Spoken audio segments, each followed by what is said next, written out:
ആരോ ഒരാളുടെ shoe shoe എന്ന ശബ്ദം കേട്ടു. ഞാൻ നോക്കുമ്പോൾ സുകുമാരി ചേച്ചി. കുറച്ച് നേരം ഞാൻ വെയിറ്റ് ചെയ്തു. ഞാൻ എൻ്റെ ഇടയിൽ കൂടെ നോക്കിയിട്ട് വീണ്ടും തട്ടി, മിണ്ടുന്നില്ല. കുറച്ച് കഴിഞ്ഞ് പതുക്കെ ഇതിങ്ങനെ മാറ്റി. നമ്മൾ ഈ ചില ടൈറ്റ് ഷോട്ടിലൊക്കെ മാറുന്ന പോലെ ഇങ്ങനെ മാറുമ്പോൾ കൊട്ടാരക്കര സാറ് മേടിച്ചേട്ടനെ കുറിച്ച് എന്താ പിന്നെ സ്നേഹത്തോടു കൂടിയും വാത്സല്യത്തോടു കൂടി അല്ലാതെ ഓർക്കാൻ പറ്റില്ല. അടുത്ത സിനിമ ഞാൻ ആദ്യ സ്ക്രിപ്റ്റ് തരും. വിജയൻ്റെ ഫസ്റ്റ് പടത്തിന് സ്ക്രിപ്റ്റ് ഞാനായിരിക്കും എഴുതും. മോഹൻലാലൊക്കെ ഒരുപാട് സഹകരിച്ചു. 2 ദിവസം എന്ന് പറഞ്ഞ് വന്നിട്ട് 5 ദിവസമായിട്ട് നിന്ന് സഹകരിച്ചു.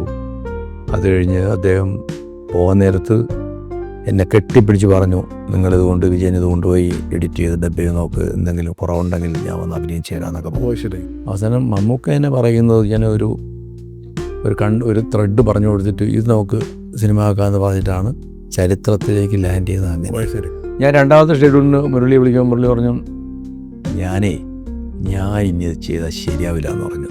ഞാൻ പറഞ്ഞു, ഇതെന്ത് ഈ പറയണം മുരളി, നിങ്ങളിപ്പോൾ നമ്മൾ 5-8 ദിവസം അഭിനയിച്ചതല്ലേ? ആണ്, പക്ഷേ അവൻ എന്ത് കാര്യം എന്താ? ജയറാമിനെ വിളിച്ചു. ഞാൻ പറഞ്ഞു, പടഞ്ഞ സംഭവമാണ്, നിങ്ങൾ ഇത്ര പെട്ടെന്ന് കല്യാണം കഴിച്ചു പോയി എനിക്കറിയില്ലായിരുന്നു, എന്തെങ്കിലും ഒരു സഹായം ചെയ്യണം. അങ്ങനെ അദ്ദേഹത്തിൻ്റെ കാരുണ്യം കൊണ്ട് എറണാകുളത്തുനിന്ന് ഒരു കാറിൽ രാവിലെ നമ്മൾ വിളിച്ചു കൊണ്ടുപോകും. വൈകുന്നേരമാണ് തിരിച്ചു കൊണ്ടാകാം. ഉയർന്ന ശമ്പളവും മികച്ച കരിയറുമാണോ നിങ്ങൾ ആഗ്രഹിക്കുന്നത്? Join Axions. Get trained, get placed. ഭദ്രേട്ടൻ്റെ ആദ്യത്തെ പടം ചെയ്യാൻ അസോസിയേറ്റ് ആയിട്ട് നിൽക്കാൻ പോലെ തന്നെ വേണുനാഗവള്ളി ചേട്ടൻ്റെ ആദ്യം പടം ചെയ്യുമ്പോൾ അതിൻ്റെയും ചീഫ് അസോസിയേറ്റ് ചേട്ടനായിരുന്നു അല്ലേ? സുഖമോ ദേവി. അതൊക്കെ അപൂർവങ്ങളിൽ കിട്ടുന്ന ചില ഭാഗ്യങ്ങളാണ്. അതങ്ങനെ അദ്ദേഹത്തിൻ്റെ അടുക്കിലേക്ക് വരുന്നത്. ഹരൺ സാറ് MG സാറിൻ്റെ ഒരു സ്ക്രിപ്റ്റ് ഷൂട്ടിംഗ് ഒരു ഷെഡ്യൂൾ നടന്നു. അമൃതകമ്മയാണോ അതിന് ശേഷമാണോ? അല്ല, അതിന് മുമ്പ്. അത് ഒരു ഷെഡ്യൂളോട് കൂടി നിന്നുപോയി. ആ പടം പിന്നെ നടന്നില്ല. ഗാന്ധിമതി ബാലനായിരുന്നു അതിൻ്റെ പ്രൊഡ്യൂസർ. അപ്പോൾ അത് മറ്റേ ആ വേട്ടക്കാരൻ്റെ കഥയാണ്? അല്ല, ഇത് പിന്നെ കാശ്മീരൊക്കെ ഷൂട്ട് ചെയ്ത ഉള്ള ഒരു പടമായിരുന്നു. കാശ്മീരായിരുന്നു സെക്കൻഡ് പാർട്ടൊക്കെ.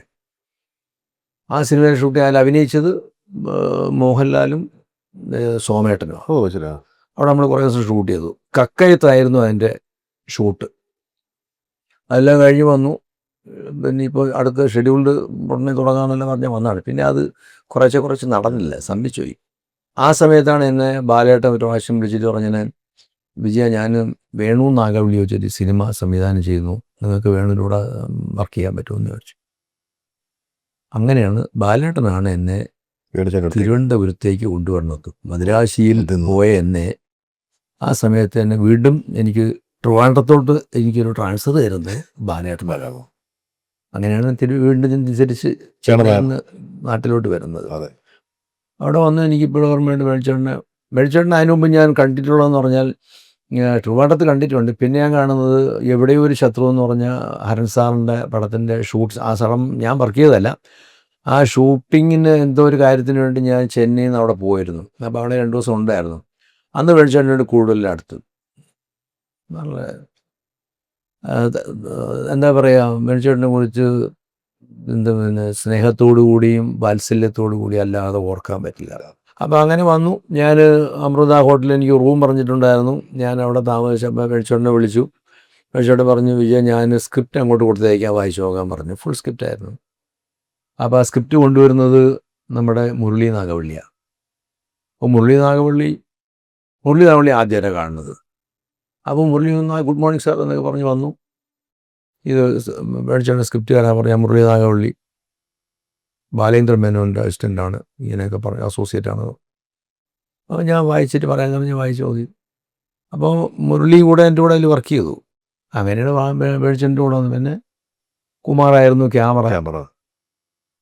അപ്പോൾ അതിന് ആ പടം കഴിഞ്ഞതിന് ശേഷം മേടിച്ചേട്ടൻ എന്നോട് പറഞ്ഞു, വിജയൻ ഒരുപാട് ഹെൽപ്പ് ചെയ്തു. ഞാൻ പറഞ്ഞു, എന്ത് ഹെൽപ്പ്? അല്ല, വിജയൻ എൻ്റെ കൂടെ വന്നിങ്ങനെ. ഞാൻ പറഞ്ഞു, അതിപ്പോൾ ഞാനല്ലേ വേറൊരാൾ വന്നാലും ഇത് ചെയ്യുന്നില്ല. മേടിച്ചേട്ടാ, അല്ല അങ്ങനെയല്ല, വിജയൻ എന്നോട് എനിക്ക് ഭയങ്കര സന്തോഷമായി. വിജയൻ അടുത്ത സിനിമ ഞാൻ ആദ്യ സ്ക്രിപ്റ്റ് തരും. വിജയൻ്റെ ഫസ്റ്റ് പടത്തിന് സ്ക്രിപ്റ്റ് ഞാനായിരിക്കും എഴുതും. സന്തോഷം. അങ്ങനെ എന്നെ വെച്ച് ആദ്യം പടം ചെയ്യാൻ ഇറങ്ങിത്തിരിച്ച നിർമ്മാതാവാണ് ഗാന്ധിമതി ബാലൻ. അങ്ങനെ എൻ്റെ അടുത്ത് ബാലോട്ടൻ അന്ന് ഞാൻ വൻറാസിനുണ്ടായിരുന്നു. ബാലോട്ടൻ പറഞ്ഞു, ഒരു കാര്യം ചെയ്യണേ, നമ്മുടെ ആ വേണുവിൻ്റെ ആ സംഭവത്തിന് ആദ്യം നിങ്ങളൊരു മോഹൻലാൽ അവിടെ ഉണ്ട്, ചെപ്പെന്ന് പറഞ്ഞ പടത്തിന് മറ്റേ ഷൂട്ടിങ് നടക്കുകയാണ് അവിടെ YMC മറ്റേ പ്രിയൻ്റെ പടം. അവിടെ പോയി ലാലിനെ ഒന്ന് കാണണം, എപ്പോൾ ഒരു പടം ചെയ്യാൻ പറ്റുമെന്ന് ചോദിക്കണമെന്ന് പറഞ്ഞു. അപ്പം ഞാൻ അവിടെ ചെന്നു, ലാലിനെ കണ്ടു, കുറേ നേരം സംസാരിച്ചു. ഷൂട്ടിങ്ങിൻ്റെ അവിടെ ഗണേശനായാലും എല്ലാം ലേഷൻ ചെയ്യാമല്ലോ, ഹരിപോത്തൻ്റെ മകൻ അശോക് പോത്തൻ. അവിടെ ചെന്ന് കണ്ട് സംസാരിച്ചു. അപ്പം ലാൽ പറഞ്ഞൊരു 2 or 3 പടം കഴിഞ്ഞിട്ട് ചെയ്യാം എന്ന് പറഞ്ഞു. അപ്പം ഞാൻ തിരിച്ചു വന്നു. എനിക്കിവിടെ പിന്നെ അടയാർ വലിയ ഹോട്ടലിലേക്ക് റൂമൊക്കെ എടുത്ത് തന്നു ബാലട്ടെ. അത് എന്നെ ഇവിടെ നിന്ന് ട്രിവാൻഡ്രത്ത് നിന്ന് ഫ്ലൈറ്റിൽ അങ്ങോട്ട് അയച്ചതാണ്, ലാലിനെ കാണാൻ വേണ്ടി മാത്രമാണ്. അത് ഞാൻ വന്നതിന് ശേഷം വിളിച്ച് പറഞ്ഞാണ് ഒരു 2-3 പടം കഴിയുമെന്ന് പറഞ്ഞു. അപ്പം എന്നോട് ആണോ അത്ര ലേറ്റാവുമോ, നമുക്ക് ഉടനെ ചെയ്യണമല്ലോ, ഈ പടം റിലീസായി. അപ്പോൾ നിങ്ങളൊരു മമ്മൂട്ടി കാണുമെന്ന് പറഞ്ഞു. അങ്ങനെ ഞാൻ മമ്മൂട്ടി കാണാൻ വേണ്ടി വിളിച്ച് അന്വേഷിച്ചിട്ട് മഹാലിംഗപുരത്ത് അയ്യപ്പൻ കോവിലിൻ്റെ ഫ്രണ്ടിൽ ഒരു അയ്യപ്പൻ കോവിലുണ്ടാവും മഹാലിംഗപുരത്ത്. അതിൻ്റെ അടുത്താണ് ഹരിഹർ സാറൊക്കെ താമസിക്കുന്നത്. അവിടെ എല്ലാം പിന്നെ ഒരുപാട് ആൾക്കാർ. അപ്പോൾ KP കൊട്ടാരക്കര സാറിൻ്റെ വീട്ടിലാണ് ഷൂട്ടിങ്, അയ്യപ്പൻ കോവിലിൻ്റെ ഫ്രണ്ടിലാണ്. ശ്രീവിദ്യ ചേച്ചി വീട് അപ്പുറത്ത്, ശാരദമ്മേരെ ഊര് കുറച്ചപ്പുറത്ത്. അപ്പോൾ ഞാൻ അവിടെ പോകുമ്പോൾ ഷൂട്ടിങ് അവിടെയാണെന്ന് പറഞ്ഞു. ഞാൻ അവിടെ ചെല്ലുമ്പോൾ ആരെയും കാണുന്നില്ല. അപ്പം ഞാൻ ഇവിടെ അല്ലേ ഷൂട്ടിങ്. ഞാൻ ഇങ്ങനെ നിന്ന് ആ റോഡിന് പുറത്ത് നിന്ന് ജനറേറ്ററിൻ്റെ ശബ്ദമൊന്നും കേൾക്കുന്നില്ല. ഇതെന്ത് ഇങ്ങനെ ഒരു സംഭവം. ഞാൻ ഷൂട്ടിംഗ് ലൊക്കേഷൻ ഇവിടെ ആയിരിക്കില്ല, ബാലണ്ണന് മാറിപ്പോയതായിരിക്കും. അപ്പോൾ ഞാൻ അവിടെ നിന്ന് ഇറങ്ങിയിട്ട് പോകാമെന്ന് പറഞ്ഞ് നിൽക്കുമ്പോൾ ഒരാൾ മേളിൽ നിന്ന് ഒരാളുടെ ഷൂ എന്ന ശബ്ദം കേട്ടു. ഞാൻ നോക്കുമ്പോൾ സുകുമാരി ചേച്ചി. അപ്പം എനിക്ക് മനസ്സിലായി ഇതാണ് ഷൂട്ടിങ് പോയി. അപ്പം ഞാൻ അതിൻ്റെ ഗേറ്റിൻ്റെ ഇടയിൽ കൂടെ നോക്കുമ്പോൾ ഒരാൾ പത്രം വായിച്ചുകൊണ്ടിരിക്കുന്നുണ്ട്, മുഖം കണ്ടുകൂടാ. അപ്പോൾ ഞാൻ എൻ്റെ ഇടയിൽ കൂടെ പോയിട്ട് നോക്കുന്നു, എന്നിട്ട് തട്ടി. No reaction. കുറച്ച് നേരം ഞാൻ വെയിറ്റ് ചെയ്തു. ഞാൻ എൻ്റെ ഇടയിൽ കൂടെ നോക്കിയിട്ട് വീണ്ടും തട്ടി, മിണ്ടുന്നില്ല. കുറച്ച് കഴിഞ്ഞ് പതുക്കെ ഇതിങ്ങനെ മാറ്റി. നമ്മൾ ഈ ചില ടൈറ്റ് ഷോട്ടിലൊക്കെ മാറുന്ന പോലെ ഇങ്ങനെ മാറുമ്പോൾ കൊട്ടാരക്കര സാറ് ഇങ്ങനെ മാറ്റി. എന്നിട്ട് ഇങ്ങനെ നോക്കിയിട്ട് വീണ്ടും പത്രത്തിലൂടെ നോക്കി. എന്താ ചെയ്യാം, പിന്നെ ഞാൻ തട്ടാൻ തോന്നിയില്ല, കാരണം ഇനി തട്ടിയ ചീത്ത പറയുകയാണെങ്കിലോ. എന്ത് ചെയ്യണമെന്ന് ഇങ്ങനെ നിന്നു. അപ്പം ഞാൻ ചേച്ചിയെ വീണ്ടും കണ്ടു. ഞാൻ ചേച്ചി അകത്തോട്ട് വരാൻ. അപ്പം സാറ് അപ്പോൾ അല്ല, അന്നത്തെ ഈ ആർട്ടിസ്റ്റും പ്രൊഡ്യൂസറും തമ്മിലുള്ള ഒരു ബന്ധം എന്ന് പറഞ്ഞത് അത് നമ്മൾ ഇന്നൊന്നും അത് കാണാൻ പറ്റില്ല. വാല്യൂ കൊടുത്തിരുന്നു, വാല്യൂ ഇന്ന് അങ്ങനെയൊന്നും വാല്യൂ ഒന്നുമില്ല. അപ്പോൾ അത് അങ്ങോട്ടും ഇങ്ങോട്ടും ആ ഒരു കൊടുക്കൽ വാങ്ങലായിരുന്നു അത്. അവർ കൃത്യമായി വിളിക്കുന്നു, ഡേറ്റ് കൊടുക്കുന്നു, പൈസ കൊടുക്കുന്നു. കൊടുക്കാമെന്ന് പറഞ്ഞ പൈസ കൃത്യമായി കൊടുക്കുന്നു, അല്ലേ? അപ്പോൾ ഞാൻ കുറേ നേരം നിന്നതിന് ശേഷം ഒരു വഴിയില്ല. അങ്ങനെ ഞാൻ കുറേ നേരം നിന്നു. ബ്രേക്ക് സമയത്ത് ഞാൻ പതുക്കെ അകത്ത് കയറി മമ്മൂക്കയെ കണ്ട് സംസാരിച്ചു. മമ്മൂക്കയും ഇതുപോലെ ലേറ്റാവും, ബാലണ്ണന് ഇമ്മീഡിയറ്റ് തുടങ്ങണം. ഈ പടം ഇറങ്ങിയ സമയത്ത്, വെളിച്ചെണ്ണ പടം ഇറങ്ങിയ സമയത്ത് നമ്മുടെ ധന്യാരമ്യ തിയേറ്ററിലായിരുന്നു പടം റിലീസായത്. അപ്പോൾ പടം റിലീസായി ഞങ്ങൾ അവിടെ ഉണ്ട്, ഞാനും മുരളി അവിടെ ഉണ്ട്. അപ്പോൾ ഭയങ്കര കൂക്കലാണ് തുടക്കത്തിൽ, ആ എൻഡിലൊക്കെ. ഭഗവാനേ, അപ്പോൾ ഭയങ്കര വിഷമമായി. അപ്പോൾ ഇടയ്ക്ക് ഞാൻ വന്നിട്ട് വിളിച്ച് പറയും, ഇച്ചിരി പ്രശ്നമുണ്ടെന്ന് പറയും. ബാലണ്ണൊക്കെ അറിയാം, ബാലണ്ണൻ്റെ ഒരു ബന്ധമുണ്ടല്ലോ. പക്ഷെ അങ്ങ് ഡൗണായി പടം. ഭയങ്കര നമുക്കൊക്കെ ഭയങ്കര വിഷമമായി. കാരണം ആദ്യം ഒരു പടം ചെയ്തു, പക്ഷെ പടം നല്ല പടമാണ്. പക്ഷെ പിന്നെ ആ പടം അങ്ങോട്ട് കയറിയത് ആദ്യത്തെ ഒരു മാത്രമേ ഉണ്ടായിരുന്നുള്ളൂ. അങ്ങനെയാണ് പിന്നെ ഇമ്മീഡിയറ്റ് പടം ചെയ്യാമെന്നുള്ള ഇതിലാണ് ഇങ്ങനെ പോയത്. പക്ഷെ അത് വീണ്ടും ലേറ്റ് ആകുമെന്ന് പറഞ്ഞപ്പോൾ അതൊന്ന് സ്ലോ ഡൗണായി. അപ്പോൾ ബാലേട്ടൻ വേറെ ഒരു സബ്ജക്റ്റ് ഞാൻ പറഞ്ഞത് പുള്ളി ആദ്യം കേട്ട ആ സബ്ജക്റ്റ് എന്ന് പറഞ്ഞാൽ നമ്മുടെ കേരള ട്രാവൽസ് ചന്ദ്രുവേട്ടൻ്റെ കഥയാണ്. അതിന് തിരക്കഥാ സംഭാഷണം എഴുതിയത് നമ്മുടെ ബാലകൃഷ്ണൻ സാറ്, ശ്രീവരാഗം ബാലകൃഷ്ണൻ അദ്ദേഹമാണ്. അത്യാവശ്യം നല്ലൊരു കഥയായിരുന്നു. അന്ന് നമുക്ക് വിനീത്, മോനിഷ, നെടുമുടി വിനിച്ചേട്ടൻ, അങ്ങനെ കുറേ ആൾക്കാർ ചെയ്യാവുന്ന ഒരു ബീച്ച് പരിസരത്ത് കിടക്കുന്ന ഒരു കഥയാണ്. മോളെ, ഈ പെയിൻ ശല്യമൊക്കെ സർവ്വസാധാരണമല്ലേ? Lice kit lice remover pain ശല്യത്തിൽ നിന്നും ഉടനടി ആശ്വാസം. No side effects. ഒരു അമൃത് വേണി ഉൽപ്പന്നം. ഇപ്പോഴും ചെയ്യാൻ പറ്റിയ കഥയാണ്. അങ്ങനെ ആ സിനിമ നടന്നില്ല. അപ്പം മമ്മൂക്കയും ലാലും ഇല്ലാത്തതുകൊണ്ട് ആ സിനിമ നടക്കാത്തൊരവസ്ഥ ഇങ്ങനെ വന്നപ്പോൾ ഞാൻ ട്രിവാൻഡ്രത്ത് വരികയും ചെയ്തു. ഇങ്ങോട്ടെല്ലാം ഷിഫ്റ്റ് ചെയ്തു. ഞാൻ ആകപ്പാടെ അന്തരീക്ഷത്തിലായി. എന്ത് ചെയ്യണമെന്ന് അറിയാൻ വയ്യ. കാരണം എനിക്കിവിടെ വന്ന് അങ്ങനെ ബന്ധങ്ങൾ കുറവാണ്. ഇപ്പം വന്നു മേടിച്ചേണ്ട സിനിമ വർക്ക് ചെയ്യാൻ വന്നപ്പോൾ അതിൽ നിന്നുള്ള കുറച്ച് ബന്ധങ്ങളുണ്ടെന്നുള്ളതല്ലാതെ ആ സുരേഷിനെ അറിയാം, അവരൊക്കെ അറിയാം.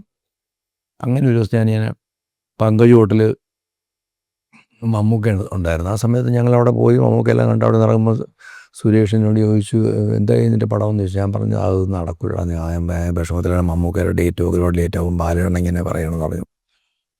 അപ്പോഴാണ് സുരേഷ്, അതൊരിക്കലും മറക്കാൻ പറ്റില്ല, സുരേഷിനെ എൻ്റെ ജീവിതത്തിൽ മറക്കാൻ പറ്റില്ല. അല്ലാതെ നീ എന്ന് പറഞ്ഞിട്ട് ഞാനൊന്ന് വിഷമിച്ചോ, നീ പേടിക്കണം, ഞാൻ ചെയ്യാൻ പടം, നീ ധൈര്യമായിട്ടിരിക്കുക. അതായിരുന്നു എനിക്ക് ട്രിവാൻഡ്രത്ത് നിൽക്കാനുള്ള ധൈര്യം.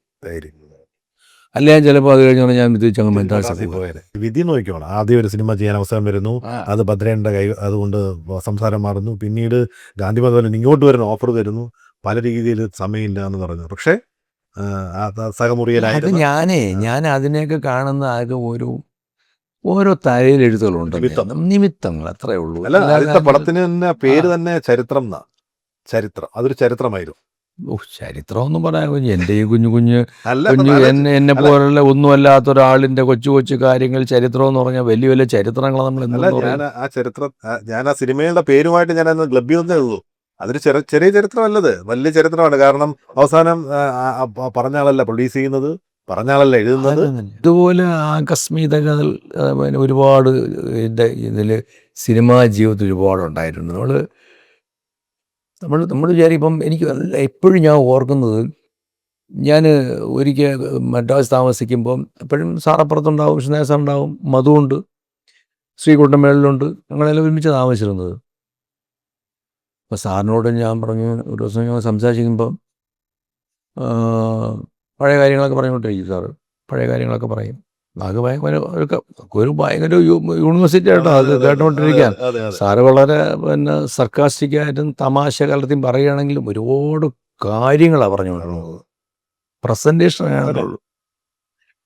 അപ്പം ഞാൻ സാറിനോട് ഞാനൊരു പടം ഡയറക്റ്റ് ചെയ്യാൻ പോകണമെന്ന് പറഞ്ഞു.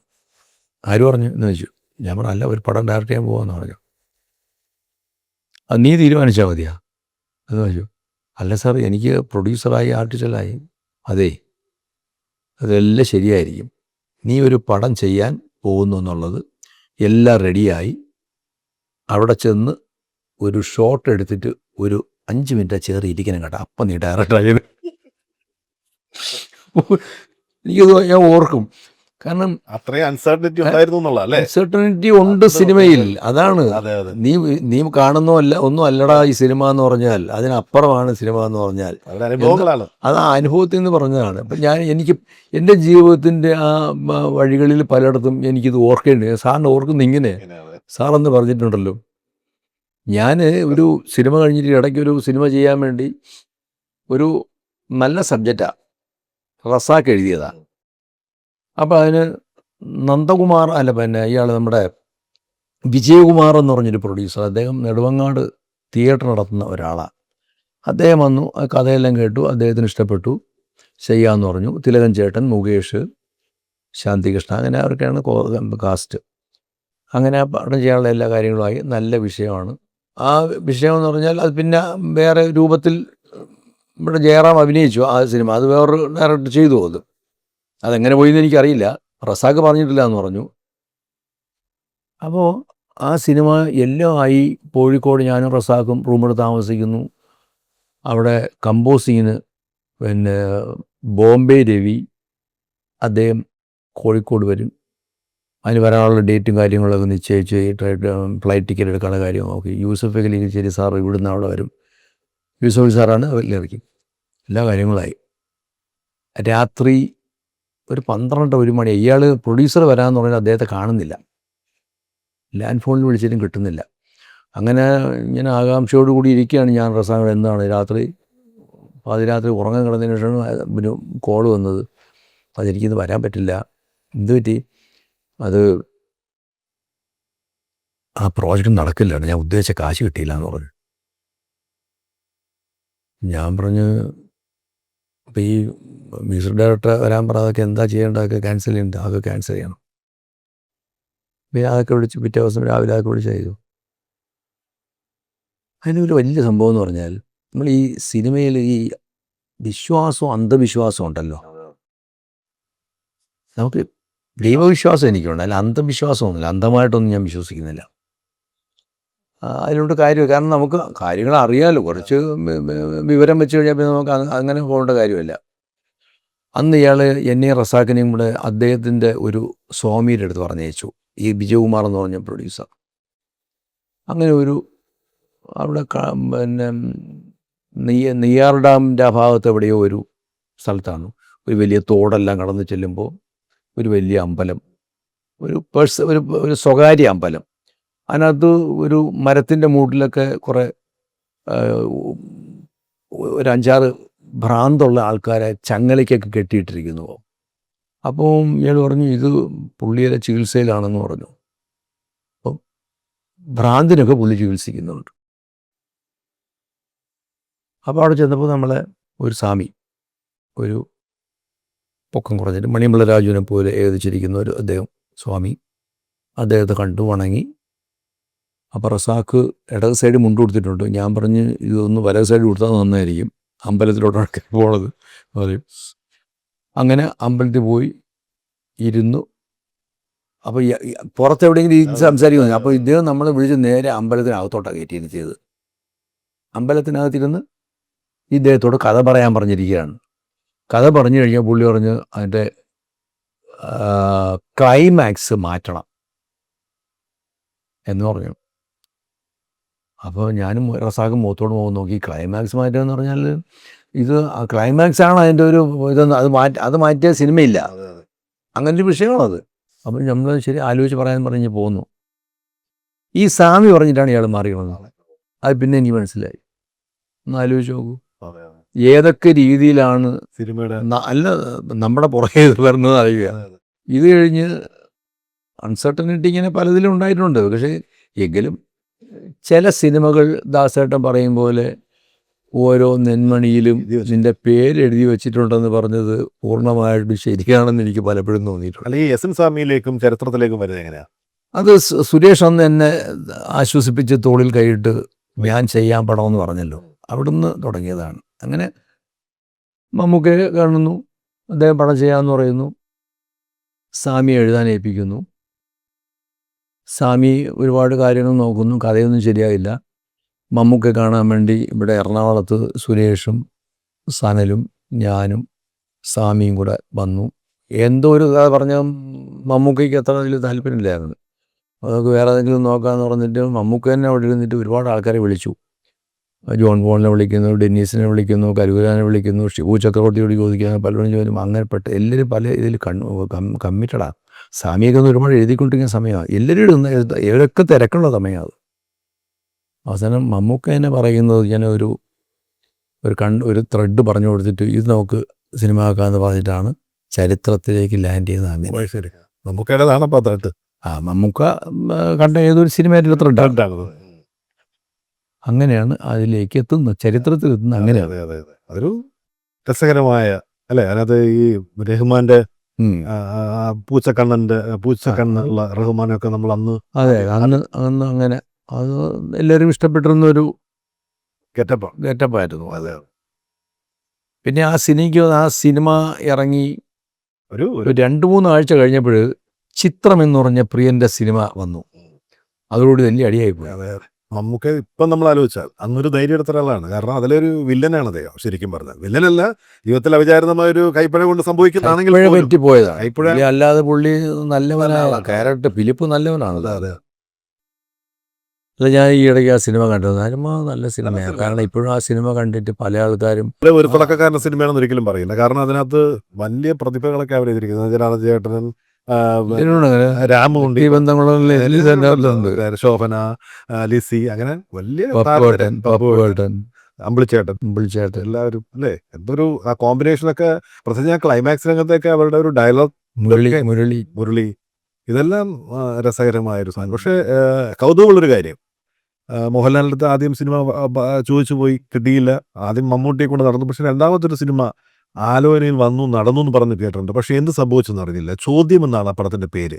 മോഹൻലാലും റഹ്മാനുമായിരുന്നു ആർട്ടിസ്റ്റുകൾ. അത് നമ്മളെ ഈ ചരിത്രം എന്ന് പറഞ്ഞ സിനിമ സംഭവിച്ചു കഴിഞ്ഞതിന് ശേഷം ചരിത്രത്തിൻ്റെ ആക്ച്വലി എൻ്റെ ഫിനാൻസർ എന്ന് പറയുന്നത് RB ചൗധരി സാറാണ്. അദ്ദേഹം ഈ സിനിമ കണ്ടിട്ട് എന്നെ ഒരുപാട് അപ്രീഷിയേറ്റ് ചെയ്തു. അദ്ദേഹത്തിൻ്റെ ഡബിൾ പോസിറ്റീവ്, അന്ന് സിനിമ ഫിലിമിൽ ഷൂട്ട് ചെയ്യുന്നതുകൊണ്ട് സൗണ്ടും പിക്ചറും രണ്ടായിട്ടാണല്ലോ. ഞാൻ ഡബിൾ പോസിറ്റീവ് എന്ന് പറയുന്നത് അതിന് വേണ്ടി. അത് മൂവികളയിൽ കാണാൻ അടുത്ത് വന്ന് അദ്ദേഹം കണ്ടതിന് ശേഷം അദ്ദേഹം ഇങ്ങനെ തോൽപ്പിച്ചിട്ട് പറഞ്ഞു, വിജയൻ ரொம்ப പ്രമാദமாக എടുത്തിട്ടൊക്കെ ഒരു പുതു ഡയറക്ടറിൻ്റെ മാതിരിയല്ലേ എന്ന് എന്നെ കുറേ അപ്രീഷിയേറ്റ് ചെയ്തു. അപ്പോൾ ആ സിനിമ അദ്ദേഹത്തിന് ഇഷ്ടപ്പെട്ടതുകൊണ്ട് അടുത്ത അദ്ദേഹത്തിൻ്റെ കയ്യിൽ ഇങ്ങനെ ഒരു നല്ലൊരു ത്രെഡ് വന്നപ്പോൾ അദ്ദേഹം അത് എന്നെ കൊണ്ട് ചെയ്യിക്കാമെന്ന് പറഞ്ഞ് സുരേഷിനെ വിളിച്ചു, സംസാരിച്ചു. അങ്ങനെയാണ് ഞാൻ അതിനകത്ത് വരുന്നത്. സുരേഷും സനലും ഉണ്ടായിരുന്നു അതിനകത്ത്. അപ്പോൾ അതിനകത്ത് മോഹൻലാലിൻ്റെ ഒരു ഗസ്റ്റ് അപ്പിയറൻസ് വേണം, ഒരു 2-3 ദിവസം വേണം. അപ്പോൾ അതുകൊണ്ട് സുരേഷ് ഇറങ്ങി തിരിച്ചു. അതിനുവേണ്ടി ലാലിനെ കണ്ട് സംസാരിച്ചു, ആ ഡേറ്റൊക്കെ ശരിയാക്കി. റഹ്മാൻ, ക്യാപ്റ്റൻ രാജു, രൂപിണി, അങ്ങനെ കുറേ ആർട്ടിസ്റ്റുണ്ട് അതിനകത്ത്. അങ്ങനെ അത് കോഴിക്കോട് ഷൂട്ടിംഗ് സ്ക്രിപ്റ്റ് ആരാ അനുഭവിച്ചത്? VR ഗോപാലകൃഷ്ണൻ. ചിത്രം സമയം കഴിഞ്ഞിറങ്ങി അത് കഴിഞ്ഞിട്ട് അല്ലേ? ആ സമയത്ത് ഗോപാലകൃഷ്ണൻ പ്രിയൻ്റെ സിനിമകൾ എഴുതിക്കൊണ്ടിരിക്കുകയാണ്. അതിൻ്റെ ഒരു ബേസായിട്ട് ഒരു സിനിമ ഉണ്ട്, ഒരു കന്നഡ സിനിമയുണ്ട്. കന്നഡയിൽ തർക്ക എന്ന് പറഞ്ഞ ഒരു സിനിമയുടെ തർക്ക, അതവിടുത്തെ 100-300 ദിവസം ഓടിയ ഒരു വലിയ സിനിമയാണ്. അതിൻ്റെ റൈറ്റ് ചൗധരി സാറ് മേടിച്ചിരുന്നു. അങ്ങനെയാണ് അത് മലയാളത്തിലോട്ട് മാറ്റിയാണ് സ്ക്രിപ്റ്റ് ആക്കിയിട്ട് ഞങ്ങൾ ചോദ്യം ഷൂട്ട് ചെയ്തു. പിന്നെ ഫുൾ പടം കഴിഞ്ഞില്ലേ? അയ്യോ, ഫുൾ പടം കഴിഞ്ഞു, ഫുൾ സിനിമ കഴിഞ്ഞു. ചില സാങ്കേതിക കാരണങ്ങളാൽ എന്ന് മാത്രമേ എനിക്കിപ്പോൾ പറയാൻ പറ്റുള്ളൂ. ആ സിനിമ അങ്ങനെ നിന്നുപോയി. സാങ്കേതികമാണോ അതോ ഈ വിശ്വാസത്തിന്റെ പ്രശ്നങ്ങളാണ്? അവിശ്വാസമൊന്നുമില്ല, അതിനകത്ത് സാങ്കേതിക പ്രശ്നം. ആ സാങ്കേതികം എന്ന് പറയുന്നതിൽ ഒരു വേദനയുണ്ട്, ഉണ്ടാവും. അത് കാരണം ചേട്ടനെ പറഞ്ഞ വാക്കുകൾ ഞാൻ സൂക്ഷിച്ചു ഉപയോഗിച്ച ഒരാളാണ്, സഹൃദയൻ. അപ്പോൾ ആ ഹൃദയത്തിലെ നോവിക്കുന്ന എന്തോ ഒരു നടന്നിട്ടുണ്ടെന്ന് വ്യക്തം. ഉണ്ടാവും. അത് പക്ഷെ പറയാൻ ആഗ്രഹിക്കുന്നില്ല. അത് പ്രൊഡ്യൂസർ സൈഡിൽ നിന്ന് വന്നൊരു മിസ്റ്റേക്കാണ്. അല്ല പ്രൊഡ്യൂസർ സൈഡിൽ നിന്നൊക്കെ ഭയങ്കര സപ്പോർട്ടായിരുന്നു. പിന്നെ മോഹൻലാലൊക്കെ ഒരുപാട് സഹകരിച്ചു. 2 ദിവസം എന്ന് പറഞ്ഞ് വന്നിട്ട് 5 ദിവസമായിട്ട് വന്നിരുന്നു സഹകരിച്ചു. അത് കഴിഞ്ഞ് അദ്ദേഹം പോകാൻ നേരത്ത് എന്നെ കെട്ടിപ്പിടിച്ച് പറഞ്ഞു, നിങ്ങളിതുകൊണ്ട് വിജയൻ ഇത് കൊണ്ടുപോയി എഡിറ്റ് ചെയ്ത് ഡബ് ചെയ്ത് നോക്ക്, എന്തെങ്കിലും കുറവുണ്ടെങ്കിൽ ഞാൻ വന്ന് അഭിനയിച്ച് തരാമെന്നൊക്കെ പറഞ്ഞു. ശരി, ഒരു സംവിധായകനെ സംഘമുള്ള ഒരു സിനിമ ഒരു കുഞ്ഞാണ്. ആ സിനിമ നല്ല സിനിമയായിരുന്നു. ആ സിനിമ അന്ന് ഇറങ്ങിയിരുന്നുവെങ്കിൽ ആ സിനിമ സൂപ്പർ ഹിറ്റ് ആകുമായിരുന്നു. അത്ര നല്ല സിനിമയുണ്ട്. അതിൻ്റെ വിഷമം ഇന്നും ഉണ്ടല്ലേ, ദുഃഖം? അങ്ങനെയൊന്നുമില്ല സുരേഷ്, അങ്ങനെ വിഷമിച്ചിട്ട് എന്ത് കാര്യം? അത് എനിക്ക് വിധിച്ചതല്ല എന്ന് പറഞ്ഞാൽ ഞാനതങ്ങ് വിടാം. അല്ല, എനിക്ക് അതിൻ്റെ പുറത്ത് വീണ്ടും കയറി വിഷമിക്കാനൊന്നും ഞാൻ. ഒരു പടം പൂർണ്ണമായി തീർന്ന പടമാണ്. അതിന് ഒരുപാട് കഷ്ടപ്പെട്ട പടമല്ലേ, ഒരുപാട് ബുദ്ധിമുട്ടിയ പടമല്ലേ. എന്തായാലും ഇന്നെങ്കിലും അത് വെളിപ്പെടുത്താൻ പറ്റുമോ? ഇല്ല. ആ നല്ല മനസ്സിന് ഞാൻ ഒരിക്കൽ കൂടി നന്ദി പറയാം. പക്ഷെ ആ പടം തമിഴിലിറങ്ങിയത്, തമിഴിൽ അത് പിന്നീട്, കാരണം ആ സിനിമ, ഈ സിനിമ ഇങ്ങനെ നിന്നുപോയി. പലവട്ടം ഒന്ന് പൊക്കിയെടുക്കാൻ വേണ്ടി ഞങ്ങൾ ശ്രമിച്ചു. ഞാൻ ചൗധരി സാറും അതിന് വേണ്ടി ശ്രമിച്ചു, സുരേഷും നടന്നില്ല. അതങ്ങനെ പോയി. പിന്നെ ഒരു ചൗധരി സാർ എന്നോട് പറഞ്ഞു, നോക്കത് എനിക്ക് എന്നെ വിളിച്ചു, മറ്റാസിന് കൂടെ വിളിക്കും. ഞാനൊരു നല്ല ബന്ധമായിരുന്നു അദ്ദേഹം. ബന്ധമെന്ന് പറഞ്ഞാൽ അദ്ദേഹം മരിച്ചത്. അത് ബന്ധമെന്ന് പറഞ്ഞാൽ എനിക്ക് ഈ ഘോഷയാത്ര എന്ന് പറഞ്ഞാൽ എൻ്റെ 2ാമത്തെ സിനിമ ചെയ്യാൻ നേരത്ത് എൻ്റെ ഒരു സുഹൃത്തും പ്രൊഡക്ഷൻ കൺട്രോളറായ P. രാമകൃഷ്ണനായിരുന്നു അതിൻ്റെ പ്രൊഡ്യൂസർ. അദ്ദേഹത്തിന് ആദ്യമായിട്ട് പടം നിർമ്മിക്കണം. അപ്പോൾ എന്നോട് പറഞ്ഞു, തന്നെ ചൗധരി സാറിനോട് കുറച്ച് ഫിനാൻസ് കൂടെ വാങ്ങിച്ചു തരുമോ, എൻ്റെ കുറച്ച് പൈസ ഉണ്ടെന്ന് പറഞ്ഞു. ഞാൻ ചൗധരി സാറിനെ പോയി കണ്ടു. കാശ് വേണമെന്ന് പറഞ്ഞു. കാശ് തരാമെന്ന്. എത്ര കാശ് വേണം? ഞാൻ ഒരു തൽക്കാലം ഒരു 10 ലക്ഷം രൂപ, അന്നത്തെ കാലം മടി, 10 ലക്ഷം മതിയെന്ന് പറഞ്ഞു. 20 ലക്ഷം എടുത്തിട്ട് പോയേ, അത് അങ്ങേരല്ലേ പറയുക. അത്രയും എന്നോട് അദ്ദേഹത്തിന് ഒരു വിശ്വാസം ഉണ്ടായിരുന്നു. ഞാൻ ഇല്ല സാർ, അപ്പുറം വരാം സാർ, തേവേറെന്താ വരാമെന്നോ. അങ്ങനെ ആ പടം ഷൂട്ട് ചെയ്തു. ആ പടം ഇതുപോലെ ഘോഷയാത്ര എന്ന് പറയുന്ന പടം അത് അടുത്ത പടമാണ്. ഇതുപോലെ സായികുമാർ, ഗീത, ദേവൻ, പാർവതി, തിലകൻ ചേട്ടൻ, സുമാരി ചേച്ചി, നല്ല ആർട്ടിസ്റ്റ് ആയതുകൊണ്ട് അത് അതിനകത്തൊരു ഭയങ്കര രസമുള്ള സംഭവം എന്ന് പറഞ്ഞാൽ ആ പടം ഫസ്റ്റ് ഷെഡ്യൂള് അഭിനയിക്കുമ്പോൾ ഷൂട്ട് നടക്കുമ്പോൾ അതിൽ ഗീതയുടെ ഹസ്ബൻഡായ ഒരു നെഗറ്റീവ് ക്യാരക്ടറായിരുന്നു നടൻ മുരളി ചെയ്തിരുന്നത്. മുരളി ഇപ്പം നമ്മളോടൊപ്പം ഇല്ല, എങ്കിലും എനിക്ക് ഭയങ്കര സൗഹൃദം ഉണ്ടായിരുന്ന ഒരാളാണ്. അപ്പോൾ ഞാൻ എനിക്കിതൊക്കെ ഭയങ്കര കൗതുകമാണ്. എനിക്ക് ഇപ്പം ഞാൻ ആലോചിക്കുമ്പോഴേ അന്ന് എനിക്ക് ഭയങ്കര ഇതൊന്നും തോന്നിയിട്ടൊന്നുമില്ല. ഞാൻ രണ്ടാമത്തെ ഷെഡ്യൂളിന് മുരളിയെ വിളിക്കുമ്പോൾ മുരളി പറഞ്ഞു, ഞാൻ ഇനി ഇത് ചെയ്താൽ ശരിയാവില്ല എന്ന് പറഞ്ഞു. ഞാൻ പറഞ്ഞു, ഇതെന്ത് ഈ പറയണം മുരളി, നിങ്ങൾ നമ്മൾ 5-8 ദിവസം അഭിനയിച്ചതല്ലേ? ആണ്, പക്ഷേ അവൻ എന്ത് കാര്യം എന്താ? അല്ല, ഈ ആധാരം പടമൊക്കെ ഇറങ്ങിയിട്ട് അതൊക്കെ അതിൻ്റെ ഒരു ഇമേജ് വേറെയാണ്. അപ്പോൾ അതിൽ ഹീറോ ഇമേജ് ഒന്നും ആലോചിച്ച് നോക്കൂ. അവിടെ വില്ലയിലേക്ക് ഷിഫ്റ്റ് ചെയ്യാനോ പാടുണ്ടാവും. അല്ല, അങ്ങനെയല്ല, ഷിഫ്റ്റ് ചെയ്യുന്നല്ല, നിങ്ങൾ അഭിനയിച്ച് നിർത്തിയ ഒരു സിനിമയാണ്. ആ സിനിമ പൂർത്തിയാക്കും. നിങ്ങൾക്ക് പറയാമാണ് ഞാൻ പണ്ട് അഭിനയിച്ചാണെന്ന് പറയാം, അല്ലേ? എത്രയോ നായകന്മാരാ പണ്ട് അഭിനയിച്ച മോശപ്പെട്ട സന്ദേശം കൊടുക്കുന്ന സിനിമകളൊക്കെ വന്നിട്ടില്ലേ? അപ്പോൾ അതിനും റിജക്റ്റ് ചെയ്ത് പറഞ്ഞു. അപ്പോൾ എനിക്ക് വലിയ വിഷമമായി ആ സമയത്ത്. ഞാൻ പറയാം, അത് അങ്ങനെ വിട്ടാൽ ശരിയാവില്ലല്ലോ. ഞാൻ പറഞ്ഞു, ഓക്കെ മുരളി, നിങ്ങൾ അഭിനയിക്കുന്നതല്ല, ഞാൻ വേറെ ആരെങ്കിലും കൊണ്ട് ചെയ്യിച്ചോളാം, കുഴപ്പമൊന്നുമില്ല. പക്ഷേ ഈ 8 ദിവസം ഷൂട്ട് ചെയ്തതിൻ്റെ കാശ് നിങ്ങൾ തരണം, എനിക്ക് റീഷൂട്ട് ചെയ്യണം വേറൊരാളെ വെച്ച്, ആ പൈസ നിങ്ങൾ തരണം. തന്നു പൈസ. അന്നത്തെ ചെറിയ പൈസയാണ്. നമ്മളിപ്പോൾ അതിന് വേണ്ടി ആളെ തന്നു. എനിക്ക് ഈ ഷൂട്ടിങ്ങിൻ്റെ 2 ദിവസം മുമ്പാണ് പറയുന്നത് സുരേഷ്, അത് ഓർക്കണം. ഞാനന്ന് ഗുരുവായൂർ എലൈറ്റ് ഹോട്ടലിലിരിക്കുക. എന്നിട്ട് ഞാൻ രാത്രി മോഹൻ സാറിനെ വിളിച്ചു, എന്ന് വെച്ചാൽ ദേവനെ. മോഹൻ സാറിനെ വിളിച്ച സാർ, എനിക്ക് ഇങ്ങനൊരു പ്രശ്നമുണ്ട്, നാളെ രാവിലെ കയറണമെന്ന് പറഞ്ഞു ചെന്നൈയിൽ നിന്ന്. രാവിലെ കയറി തൃശ്ശൂരെത്തി, ഗുരുവായൂരെത്തി. ഗീതയുടെ ഭർത്താവിൻ്റെ വേഷം ചെയ്തു. അല്ല, അതൊക്കെ അത് എന്നെ ഏറ്റവും ഒന്ന് സഹായിച്ചത്, അന്നും വെള്ളത്തിലും എന്നെ കുറേ കാലം എൻ്റെ അന്നദാതാവായിരുന്നു മോഹൻ സാർ. ഇന്നത് ദേവൻ, അന്നത്തെ പ്രൊഡ്യൂസർ ആയിരുന്നല്ലോ ദേവൻ. ദേവൻ എന്ന് പറഞ്ഞാൽ ഞങ്ങൾക്ക് മോഹൻ സാർ എന്ന് മാത്രമേ പറയാൻ പറ്റുള്ളൂ. അതാണ് നല്ല അദ്ദേഹമായിരുന്നു അന്ന് വന്ന ആ പടം ചെയ്ത്. അത് രണ്ടാമത് ആ പടം ഞാൻ രണ്ടാമതും നിന്നുപോയി ആ പടം. കാരണം ഇദ്ദേഹത്തിൻ്റെ പ്രൊഡ്യൂസറെ ഈ കാശിലായിരുന്നു. അത് പിന്നെ തീർക്കാൻ വേണ്ടി ഞാൻ തന്നെ ഇറങ്ങി തിരിച്ചിട്ട് സുരേഷും ഞാനും കൊണ്ട് ഗുഡ് നൈറ്റ് മോഹൻ സാറിനെ പോയി കണ്ടിട്ട് ഈ കഥ പറഞ്ഞു. മോഹൻ ചേട്ടൻ്റെ വീട്ടിൽ പോയി ഞാൻ സുരേഷും കൊണ്ട് വേറെ ഒരു കല്യാണത്തിന് പോയിട്ട് വന്നതാണ്. അദ്ദേഹത്തിൻ്റെ മാനേജരായിരുന്നു ഒരു KB രാജുട്ട്, ഡയറക്ടർ KB മധുവിൻ്റെ ബ്രദർ. അദ്ദേഹമായിരുന്നു മോഹൻ ചേട്ടൻ്റെ കേരളത്തിലെ മാനേജർ. ആ കല്യാണം കഴിഞ്ഞ് തിരിച്ചു വരുന്ന വഴിക്ക് ഊണൊന്നും കഴിച്ചില്ല. അവിടെ നേരെ മോഹൻ ചേട്ടൻ്റെ വീട്ടിൽ നിന്ന് അവിടെ നിന്ന് ഞങ്ങൾ മേളിയിരുന്നു. മോഹൻ ചേട്ടൻ താഴെ പോയി അമ്മയെ കൊണ്ട് ദോശയൊക്കെ ഉണ്ടാക്കിച്ച് മേളിൽ കൊണ്ടുവന്ന് അവിടെ വെച്ചും കഴിച്ചു. കാപ്പി എടുക്കാൻ വേണ്ടി വീണ്ടും അദ്ദേഹം പോയി. എന്നിട്ട് ഞാൻ ഇദ്ദേഹത്തിനോട് ഈ കഥ പറയുന്നു. എടാ, നല്ല കഥയടാ, ഉഗ്രം കഥ, നമുക്കിത് ഹിന്ദി ചെയ്താലോ? ഞാൻ പറഞ്ഞു, എനിക്ക് അത് വേണ്ട, എനിക്കിത് മലയാളത്തിൽ ചെയ്യണം. കാരണം ചൗധരി സാറിന് കുറച്ച് പൈസ കൊടുക്കണ്ട, അതുകൊണ്ടാണ് ഇതൊന്ന് എടുത്ത് തീർത്ത് തരണം. അങ്ങനെ ഞാൻ ചൗധരി അടുത്ത് പറയാമെന്ന് പറഞ്ഞു. അപ്പോൾ നിങ്ങൾ പറഞ്ഞോളൂ, എങ്കിലും ഇതൊന്നും തീർക്കണം. അങ്ങനെ മോഹൻ ചേട്ടന് കാരണമാണ് ഞാൻ പിന്നെ ഈ പറഞ്ഞ ആൾക്കാരൊക്കെ വിളിച്ച്. ആ സമയത്ത് ജയറാം പാർവതി കല്യാണം കഴിച്ച് കഴിഞ്ഞു. കല്യാണം കഴിഞ്ഞു അത് വരില്ല, അത് മുരളി നായകനായോണ്ട് വരില്ല, ഇതിപ്പോ പാർവതി കല്യാണം കഴിഞ്ഞുകൊണ്ട് വരില്ല. അപ്പം ഞാൻ ജയറാമിനെ വിളിച്ചു. ഞാൻ പറഞ്ഞു, പടഞ്ഞന് സംഭവമാണ്, നിങ്ങൾ ഇത്ര പെട്ടെന്ന് കല്യാണം കഴിച്ചു പോയി എനിക്കറിയില്ലായിരുന്നു, എന്തെങ്കിലും ഒരു സഹായം ചെയ്യണം. അങ്ങനെ അദ്ദേഹത്തിൻ്റെ കാരുണ്യം കൊണ്ട് എറണാകുളത്തുനിന്ന് ഒരു കാറിൽ രാവിലെ നമ്മൾ വിളിച്ചു കൊണ്ടുപോകും, വൈകുന്നേരമാണ് തിരിച്ചു കൊണ്ടാകുക. അങ്ങനെ ഒരു 3-4 ദിവസം കൊണ്ട് തീർത്തു. അങ്ങനെയാണ് ആ പടം തീർത്തത്. ഒരു നല്ല സിനിമയാണ്. ആ സിനിമയ്ക്ക് പറ്റിയ കുഴപ്പമെന്നറിയാം, അത് നല്ല കണ്ടൻറ്റാണ്. കാരണം ഒരു സിനിമയുടെ ഷൂട്ടിങ് കഴിഞ്ഞ് തിലകൻ ചേട്ടൻ്റെ കൂടെ കാറിലാണ് ഞാൻ തിരിച്ച് ട്രിവാൻഡ്രത്തോട്ട് വരുന്നത്. എനിക്ക് തോന്നുന്നു നക്ഷതങ്ങൾ കഴിഞ്ഞിട്ടാണ് തോന്നുന്നത്, പാലക്കാട് നിന്ന് ഒറ്റപ്പാലത്ത് നിന്ന് വരുന്നവരെ. അപ്പോൾ എൻ്റെ അടുത്ത് അദ്ദേഹം ചോദിച്ചു, ഇങ്ങനെ നിങ്ങൾ പടം ചെയ്യുന്നുണ്ട്? ഞാൻ പറഞ്ഞു, പടം ചെയ്യണം ചേട്ടാ എന്ന് പറഞ്ഞു. അവൻ്റെ ഞാൻ ഒരു സബ്ജക്റ്റ് തരാം, ഞാൻ സംവിധാനം ചെയ്തൊരു നാടകമുണ്ട്, ഫസഹ് എന്നാണ് അതിൻ്റെ പേര്, ഗംഭീരമാണ്. എന്നിട്ട് വരുമ്പോൾ പുള്ളി ആ കഥ എന്നോട് ഫുൾ നാടകം നരേറ്റ് ചെയ്യാണ്. ബ്യൂട്ടിഫുൾ. അതിനകത്ത് വേറെ ഇതൊന്നും എനിക്ക് ഭയങ്കര അതിൻ്റെ ഒരു ഘടനാപരമായിട്ട് ഒരുപാട് നല്ല ലെയറുകളുണ്ട് അതിനകത്ത്.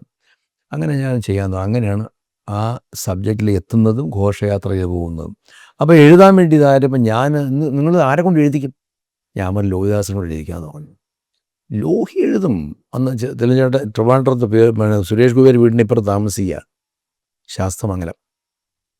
ലോഹി എഴുതും. പക്ഷെ അതിനേക്കാൾ കുറച്ചുകൂടെ ഈ ഭാഷ പഠിക്കാൻ കറക്റ്റ് വേറൊരു പയ്യനുണ്ടെന്ന് പറയും. അതാണ് അയാളുടെ പേര് റസാഖ് എന്നാണ്. റസാഖ് ശബ്ദമൊക്കെ റസാഖ് എന്നാണ്. ടി റസാഖ്. അയാളൊരു നാടകകൃത്താണ്. അയാൾ KSRTCയിൽ ഉദ്യോഗസ്ഥനാണ്.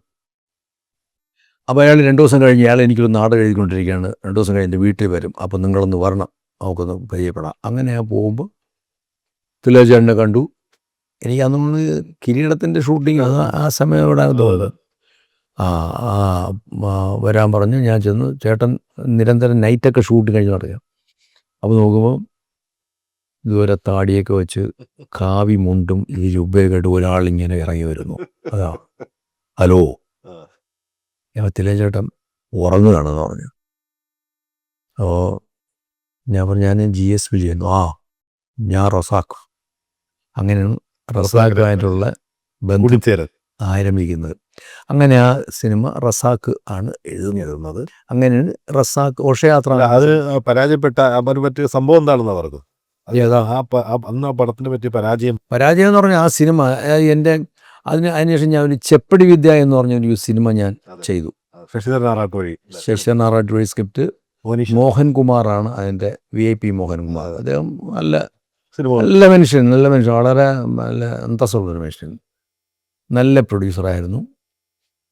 ഞാനുമായിട്ട് അദ്ദേഹം നല്ല ബന്ധമാണ്.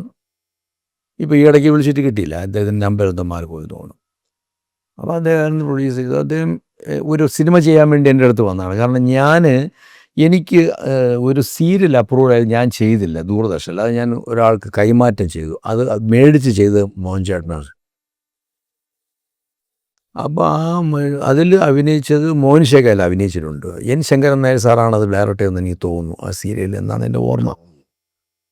അത് മനോജ് K. ജയനക്കാരിൽ അഭിനയിച്ചിട്ടുണ്ട്. അങ്ങനെ ബന്ധം ആരംഭിച്ചിട്ടാണ് ഞാൻ പിന്നെ മോഹൻചേട്ടൻ ആനമാലം മോതിരം കഴിഞ്ഞു. മോഹൻചേട്ടൻ പറഞ്ഞു എനിക്കൊരു സിനിമയാണ് ശ്രീനിവാസന് ചെയ്യാൻ പറ്റൂ. ഞാൻ ശ്രീനിയോട് സംസാരിക്കുന്നു. ശ്രീനി ചെയ്യാമെന്ന് പറയുന്നു. അല്ല, നമ്മൾ പറഞ്ഞു വന്നത് ഈ ഘോഷയാത്രയ്ക്ക് പറ്റി അന്ന് സംഭവിച്ചൊരു അപകടം. അത് പറയാം. അപ്പോൾ ഘോഷയാത്ര എന്ന് പറഞ്ഞാൽ എൻ്റെ ചെപ്പടി വിദ്യ എന്ന് പറഞ്ഞ സിനിമ റിലീസ് കഴിഞ്ഞ് ഒരാഴ്ച കഴിഞ്ഞപ്പോഴാണ്, ഒരാഴ്ചത്തെ ഡിഫറൻസിലാണ് ചെപ്പടി വിദ്യ റിലീസാകുന്നത്. ഈ ചെപ്പടി വിദ്യ റിലീസ് ആയ സമയമെന്ന് പറഞ്ഞാൽ നോമ്പ് സമയമാണ്. വടക്കേ മലബാറിൽ നിന്ന് ഒരു കുഞ്ഞ് സിനിമയ്ക്ക് പോകില്ല, ഇറങ്ങില്ല. ഇന്നത്തെ കാലമൊന്നും അല്ലത്. ഞാനത് നമ്മുടെ മോഹൻചേട്ടനോടും ഈ KB രാജുവിനോടും, അന്ന് അപ്പി രാധാകൃഷ്ണൻ മോഹൻചേട്ടൻ്റെ കൂടെ ഈ ഓഫീസ് വർക്ക് ചെയ്യുകയാണ്. ഞാൻ അയാളോടും പറഞ്ഞു, രാധാകൃഷ്ണനോടും പറഞ്ഞു, ഇതൊന്ന് ഈ ഡേറ്റ് ഭയങ്കര ക്രൂഷ്യലാണ്, ഇതൊന്നും മാറ്റി വെച്ചാൽ നന്നായിരിക്കും. ഈ പടം ഇപ്പോൾ കൊണ്ട് ഇറങ്ങി കൊടുത്താൽ ആരും കാണൂല എന്ന് പറഞ്ഞു. അതൊരു എന്താ പറയുക, ഒരു ഇസ്ലാമികമായിട്ട് ബന്ധപ്പെട്ടൊരു സംഭവമാണ്. അതൊരു മുസ്ലിം സബ്ജക്റ്റാണ് അത്. അപ്പം അതൊന്ന് മാറ്റാൻ പറ്റുമോ? അപ്പോൾ രാധാകൃഷ്ണൻ പറഞ്ഞാൽ മാറ്റാമെന്ന് നോക്കുക, നമ്മൾ ഡേറ്റ് എടുത്ത് തന്നെ എന്ന് പറഞ്ഞു. ഞാൻ ശരി ആയിക്കോട്ടെ എന്ന് പറഞ്ഞു. ആരും പടം കണ്ടില്ല. ഈ പടം പിന്നെ TV കണ്ടതിന് ശേഷം TV ചന്ദ്രയുടെ തന്നെ ഒരു ദിവസം രാത്രി വിളിക്കും, ഒരു 10-11 മണിക്ക്. എടാ നീ ഈ പടം അവാർഡിന് അയച്ചില്ലേ എന്ന് ചോദിച്ചു.